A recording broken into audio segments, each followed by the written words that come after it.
Hello, good evening, everyone. Welcome back to our weekly Pro E-Academy property knowledge sharing sections. Okay, today we're going to share about what's interest rate in 2022. So if you notice, I think current COVID cases will increase a lot, and also I think there's recent war issues. Would it affected our OPR rate? And is it government is going to reduce the interest rate, or are they going to increase the interest rate for this? So before we start and invite our tonight speaker, so can you all help us to share the link out, the video to your timeline, the Facebook, and so that other people actually can come in and learn together with us. Okay, so let me share in my group as well. Okay, right, that's okay. So before we start, okay, I think do take care of yourself because of these current cases of COVID increase. So tonight we are very honored to invite one of our senior negotiators, Chikan, to share with us today's topic. Let's welcome Chikan today's. Hi, Chikan. Hello, hi Jason, hi everybody. Episode number 49. Another 3 more weeks and we would have been running this for 1 whole year. Yes. Now, quite long already. Anyway, I am filling in for a colleague today. He's unable to make it, so it won't be too long. It'll be a quick update on interest rates on 2022 in Malaysia. What's the pros and cons, or how to take advantage of it, basically. Okay, so it's a very quick one because I'll be doing some recap which I have spoken about before. In September I talked about the BLR. There will be some other topics from there'll be some other points in there which I have taken from previous topics like commercial, just to give you an idea on it.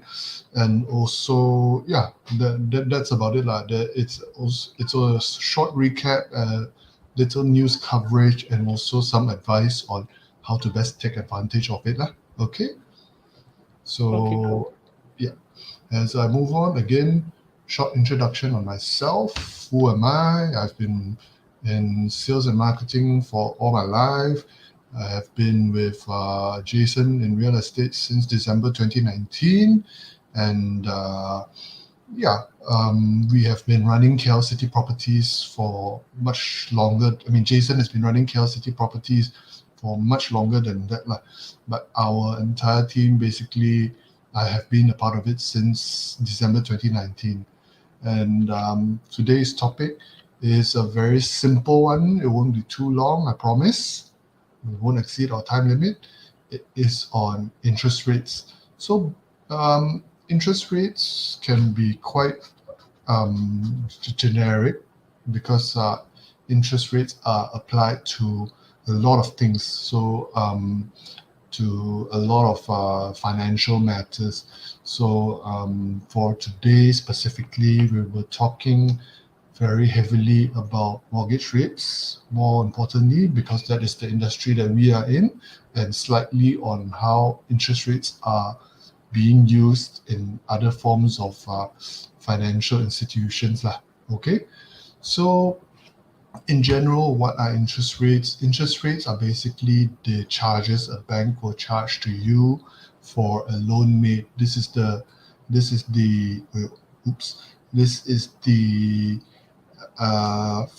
financial definition of it. Interest rate is the amount the lender charges the borrower on, and is a percentage of the principal of the amount loaned. So basically, it's how a bank makes money. The bank will lend you the money. This bottom part is the illustration. The bank will lend you money for you to pay off your for your home loans. In our case, because we're in property, of course, there are a lot of other forms of loans which a borrower can apply for, like car loans and all that. But in our case, property, so they will pay off for the property, and in return, you have to pay the bank back over a set period of time with interest. So they will charge you, and small amount of money for the total amount of money that you lent from them to for them to make money lah. So in general, that is how banks make money. Okay, so if you need a much more simpler explanation on, I think that is the most simplest way I can explain what interest rates are to the lay person. And but on the flip side, outside of just borrowing and be from the bank for property, for car, for personal, for whatever else it is, other forms of investment which you want to do, there's a lot of forms of loans which you can take from the bank. Of course, in reverse, outside of loans, there's another thing called fixed deposits and bonds. Okay, instead of borrowing from the bank, you put into the bank instead. Okay, so these usually comes in forms of fixed deposits or bonds lah. Bonds are more bigger loans or bigger investments which you put into banks. These are slightly more high risk, whereby these are usually being loaned to the government for government spending purposes, in which same thing, instead of the bank charging you, in a way you charge the bank for these forms of investment. So the bank or the government will take your money which you put into them, and they will do whatever it is that needs to be done with it, but you get a percentage from it in return. Usually these investments, fixed deposits are direct. These are very direct fixed deposits. They are not so transparent, whereby you put the money into the bank for X amount of time and you'll get X amount of returns. That's it, done. Whereas for government style bonds, when you put your money into these sort of investments, it can be slightly higher risk, although it's a deposit with the government. Usually governments, usually governments try to be as responsible as possible, but bad things will always happen. Okay, unforeseen things will always happen, and it has happened before. So sometimes certain government deposits can be a bit risky, but can also provide good returns if you're interested in it. So basically, these are the just two examples of how interest rates are used to either charge a borrower or for you to invest in to make money out of. Okay, so earlier Jason mentioned that there is slight unrest going on in our world outside of the pandemic. Just today, there was news that Russia has finally invaded Ukraine.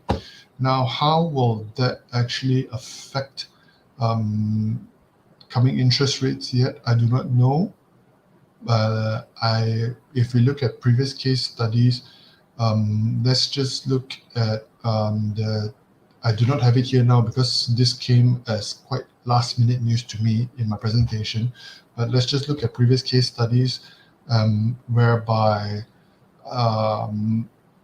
in 2001 interest rates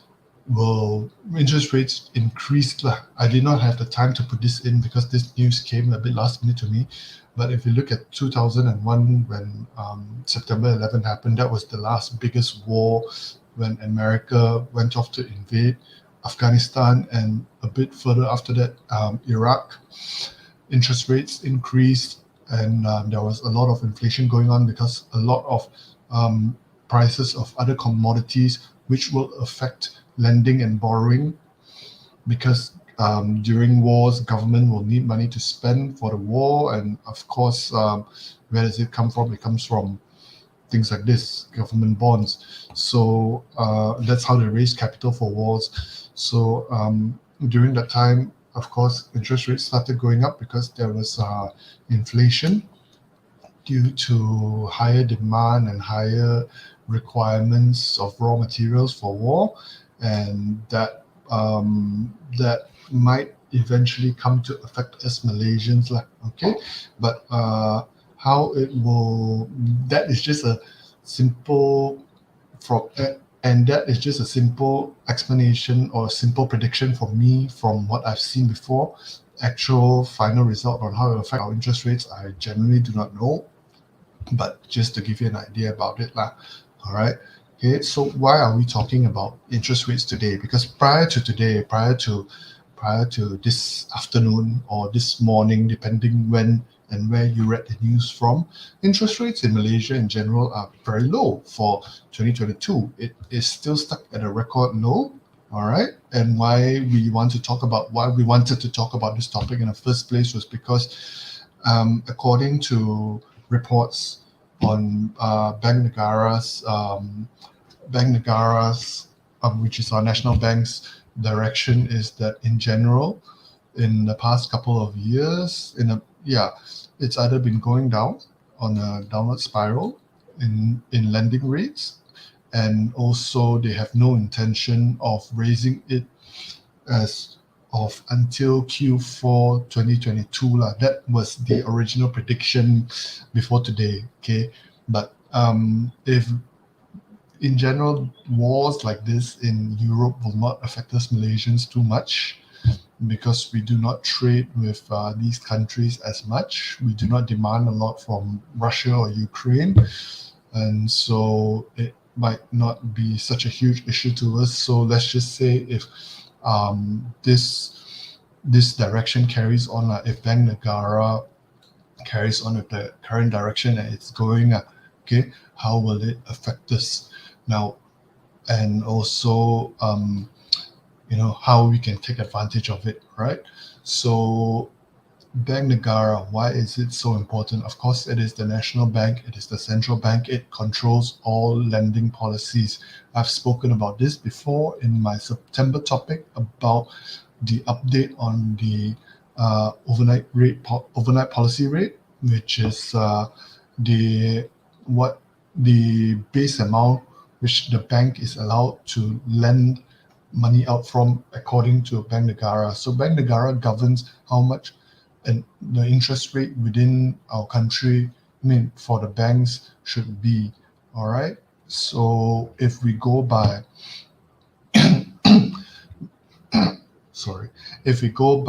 whatever Bank Negara has been, whatever the news that Bank Negara has been sharing for the past couple of weeks and months, looks like interest rates will not go up, and it is still going to be very low, right? So what is the because that covers basically the news of it, and also it covers basically the how it works. So now we're going to talk about how we should really take advantage of this situation right now. All right. Now, if you ever look at as a keen investor, if you're here as an investor or if you're here as an agent, if you ever look at what I call that, other forms of, all forms of investment. One of them, very common ones, would be FD, which I spoke about earlier. So these are things like fixed deposits and government bonds. Right now, Malaysian fixed deposits, okay, which are more of it easily available to the public, aren't exactly doing very well because of low interest rates. All right. Even at the highest peak, 5.5%, this is considered very high returns already. It is only limited to 3 months, and it is only a one-time thing available. All right.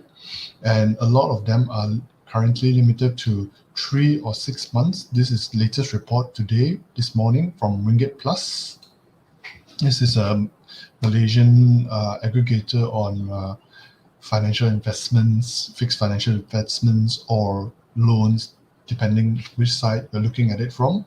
Okay, so this is today's latest report from Ringgit Plus.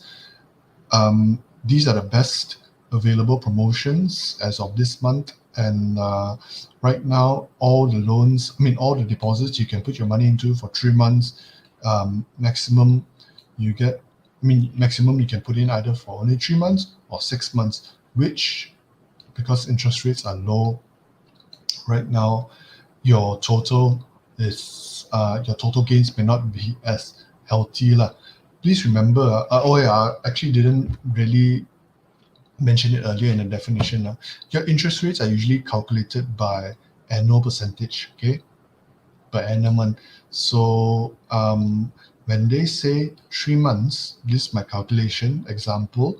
If I deposit 200,000 ringgit, which is the maximum of the best one possible out there right now, if I deposit 200,000 ringgit in 3 months, 3% per annum, I still have to, that means I got to take that 1 year I divided to 3 months, so 1/4. I only managed to get back in 3 months 1,500 ringgit from my 200,000 ringgit investment lah. Okay, which is really not a lot of money if you're a keen investor. 1,500 ringgit, which is about 500 ringgit a month, that is like lower than a fresh grad's salary lah. Okay, if you are into white collar professional work, that is way lower than a fresh grad salary. That cannot even pay for deposit for most of the rental properties which we hold in hand. 500 ringgit a month cannot even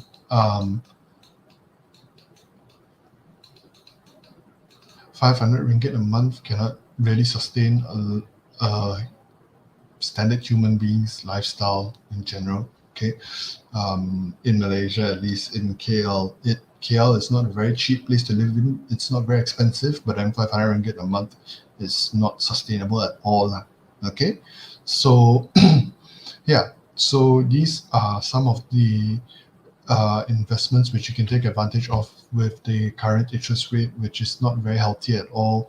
So me being, of course, the property guy, I'll tell you, why not you look at investing in property instead?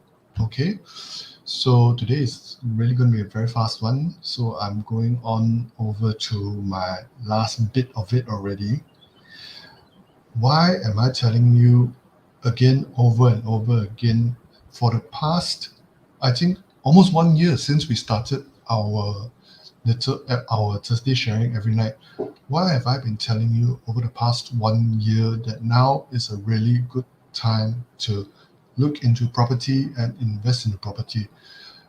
Over the past 2 years, we experienced, of course, COVID, but then we experienced very strong government policy intervention in supporting the property industry. Okay, because the property sector makes up a very important, again, if you look back at previous, if you remember my previous presentations, the property sector makes up a very large chunk of the Malaysian financial performance outlook lah. Okay, so over the past 1 year, as you can see through our Bank Negara's interest rate report, is that interest rates have been on the constant drop and has been maintaining itself, and Bank Negara itself has no plans to raise interest rates at least until end of this year, the last 3 months, Q4 of 2022. So why not look at property now? Because I will show you from the very start of when I started my property life lah. Okay, this was actually 2019. I'm sorry why I put it as 2018. But again, this was a presentation which I shared with one of my clients. This is a clipped out presentation which I shared with my clients in 2019. Okay, this was for a piece of property. It was an investment piece which is doing very well now in its commercial sector, that I was marketing in 2019 to my clients. And at that time, I was marketing it as one of the lowest bank interest rates since 2010. Of course, now we are even lower. Back then it's 4.1%. Right now you can get as low as 2.9%. Okay, right now we're even lower. So why was I? So I was marketing it as a very valuable piece up. Okay, so back then at that rate already, their monthly repayment for the property, it was 550,000 ringgit. It was 2,391 ringgit. This was life before the pandemic, when 2,391 ringgit could be nothing to most keen investors a month. All right. And since then, we have dropped from 2,391 to 2,081. That is a difference of 310 ringgit a month. Now, in compare 2019 to 2022, these were some really good times. This was life before COVID-19. This was life before another war in somewhere in Europe now. Okay, so what do you call it? 310 ringgit can make a huge difference in terms of daily life use now. Okay, it can what do you call it? It makes a huge difference. Now, instead of trying to make 500 ringgit a month out of minor deposits, which cost you 200,000 ringgit fixed, okay, why not you put in why not you split the 200,000 ringgit up and put in 2,000 ringgit a month for a 500,000 ringgit property, which at current rate is earning them, at current today's fixed rate is earning these owners 6% return per annum. Okay, your interest rates that you earn, your rental collection rates that you earn from property like this can cover for your interest rates which you are paying to the bank. Okay, so you are making a small profit on top of the property which you are owning. And of course, this is all the small margins we're talking about. Imagine if you manage to sell this off now, because it is making such good money. Imagine if you sell this off now, the amount of profit that you can make on top of that. All right. So as the property man, as the real estate agent, is 2022 still a very good time to invest in property compared to when I first started in this industry? Why not? Numbers speak for itself. Results speak for itself. There is a huge difference in pricing, which you have to, in terms of charges which you pay monthly now compared to 3 years ago. Okay, so do consider, if you are viewing this as an agent, as one of my colleagues, as one of my juniors, do consider using our current interest rates and our current projections to try and promote more of our products to your clients. If you're viewing this as a keen investor, as a potential buyer, do consider contacting one of our agents. Because these rates, I do not know when it will eventually go up, although perfect world if we consider going on with Bank Negara's predictions Q4 2022. But with whatever that's going on in Europe right now, who knows? Okay, so is it a good time to look into us now? Yes. So I hope to hear from you soon. Okay, that ends my very, very short and quick presentation today. And somehow I managed to make it 20 minutes long. And here I'll pass it on back to Jason. Thank you very much. Okay, so thank you very much, Sikat. Okay, let me wait. Okay. So I think what Chikami mentioned just now, I think we're sharing just now, I think interest rate that's like if you have some under construction property and things like that, you only pay a lesser interest compared to those who are paying high interest later on. So this is what you can save in this couple of years. Okay, so if you have any comments you want to ask about your current housing loans and also others like how to invest in property to outperforms the inflation rate, I think now is a very good times.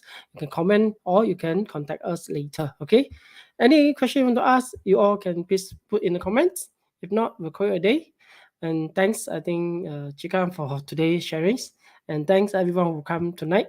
Okay. See you next week at same time, 9 p.m. to 9:30 p.m. Okay. See you all, guys. Good night and take care. Good night, everyone. Good night.